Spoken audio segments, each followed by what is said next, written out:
เดินเที่ยวตอนกลางคืนนะครับผมบรรยากาศกลางคืนบรรยากาศกลางคืนนะครับ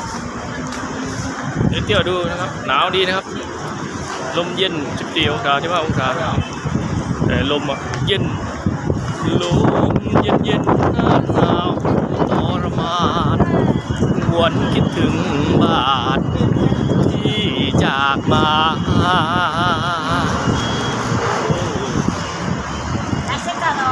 ไม่ได้กินได้บ้างไม่ใหญ่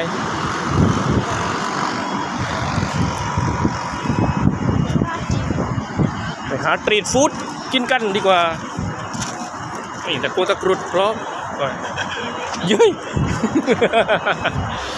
ถ่ายรูปก็ไปโอ้นี่ครับแสงสีเขียวนะครับสีเหมือนติงเหรอสีเหมือนตึงบ๊ายบาย